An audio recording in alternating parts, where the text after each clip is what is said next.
Hello and welcome to the EPROM 9. Today we have a video reacting to not a cliche nonsense Kickstarter scam or some bit of internet controversy. No, something that's very interesting from a security and more a physical security pen testing standpoint, because as any of you who know this sort of thing, you know, computer security and all that is what I do for my career, so it actually interests me. So, shall we watch? So, what I'm going to do is I'm going to mute the audio. So, he decided to basically climb a random building in a city or town. Looks like some sort of rather largely wider point of a city or industrial estate or something. So, from the looks here, it looks like he's going up the fire escape. First door, locked, fair enough. Second door, locked, fair enough. So then he decides to start scaling the climbing thing. And this is the sort of thing, you know. And then there's people moving in about. And then if we skip ahead a bit, we can skip ahead to when someone when he literally, the floor below him, someone literally pops out below him. Oh, no. That's not there. Or is it? Anyway, there's a point where someone comes out just below him, which I think we missed. But this is our first security fail here. Bearing in mind these are doors that go to the exterior, they should most definitely have access control running on them. And not only does it turn out they don't have access control on them, but someone has actually rammed a bit of cardboard in there so the door can't even be latched or locked, which gives this guy a perfect entry point if he was a bad guy.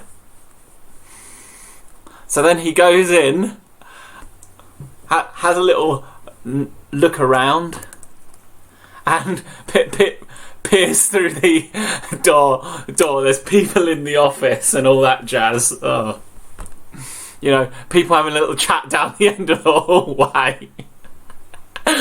There's roof access there by the looks of it, which would be pretty cool. Very few buildings give you roof access. Oh god, what the hell just popped up?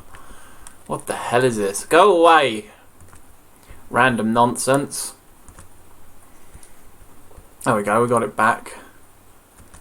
So then he's just doing the shots, and then he decides he doesn't want to go up any higher because it's wet and slippery. So then he goes in another door that should be locked. He's got a key on there.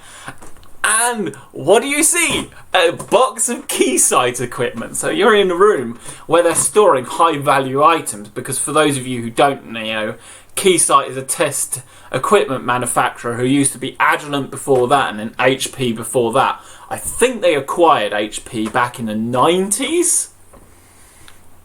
But yeah, then you're in this room just filled with expensive equipment that he could have literally just walked out the building with.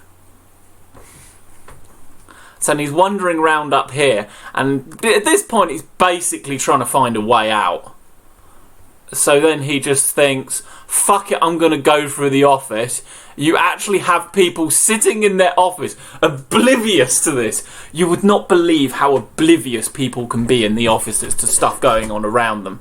Literally, if you just sit there and pretend you are someone who belongs there, looks like you belong, pretend you belong, you can basically play the part. Especially if you just walk into an office and say, oh, I'm a client, I'm lost.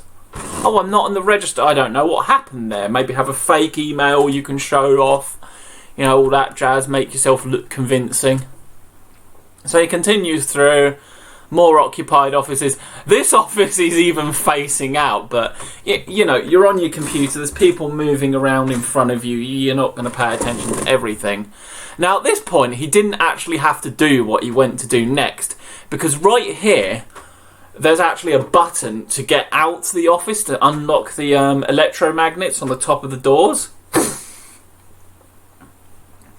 And what he does is he's like, he can't get out. He's just like, oh shit, but doesn't think to look for the buttons, because when it comes to it, I think this comes down to fire regulation and fire safety laws, that there has to be a way someone can get out and you cannot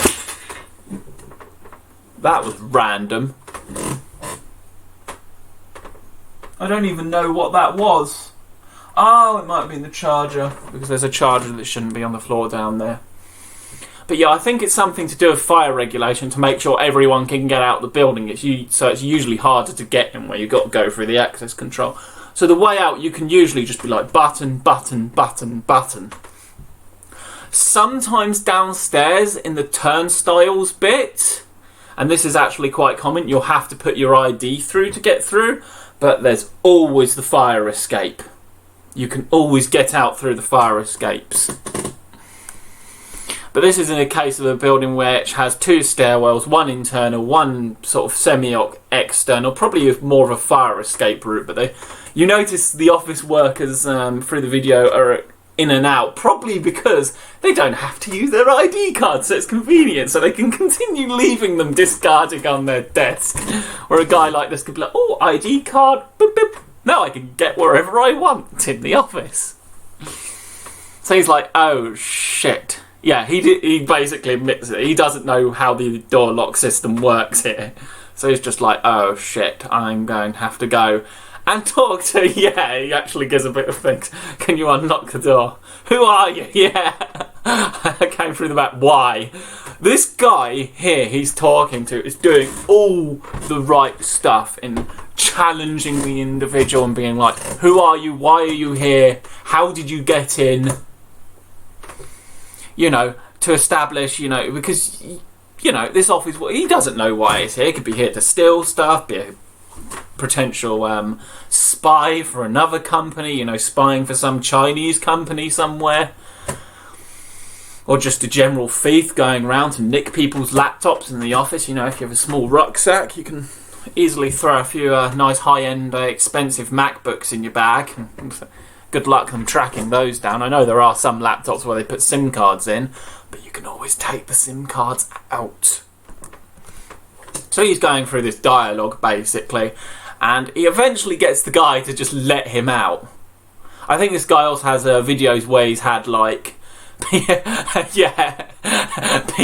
people who have called the police on him, and he's had to, like, make this daring escape, sort of old style, and then you've got lifts and that, and he does eventually make his way out. Now, luckily in this building, because it was a smaller office building, it didn't have any security guard, because usually at the bottom there'd be like a front desk and there'd be a security guard, and that's sometimes where the extra turnstile access control lives. But in this case, that's not there. There's not even a receptionist, so you'd have to buzz in on the floor or something. I don't actually see a way. There's nowhere on the video that looks visible to how you get in. It focuses on a security camera, which you make sure to go around so it doesn't see him. But I just find that such a brilliant example, and so many security fails on the point of building security right there. You know, the fact that you can climb up the side and then there's no access control whatsoever on those external doors. I just found that absolutely fascinating. That's why I had to share my little thing on it and break things down a bit. But yeah, those doors, if you're inside, yeah. Just in case you ever break into an office for whatever reason. Although technically not breaking in, but trespassing. And there are some parts of the world where trespassing is actually illegal. So beware. There's parts of Europe where it's actually a criminal offence to trespass, whereas in the UK, US and quite a lot of other countries it's at best a civil offence where you can be sued for it if there's like grounds to sue you on. Which, those sorts of cases, they're not very easy. But yeah, that's my reaction to that video, because I found that rather interesting. Thanks for watching. Hope you enjoyed, and well, if I come across anything like this that determines such videos like this, I'll do it again. If not, I won't. This could very easily just be a one-off. Wouldn't surprise me, because I like doing technical content, you know, of ZX81s and whatnot. That's a point. I need to do my vintage computer collection video. It's been a while since I've done one. Thanks for watching.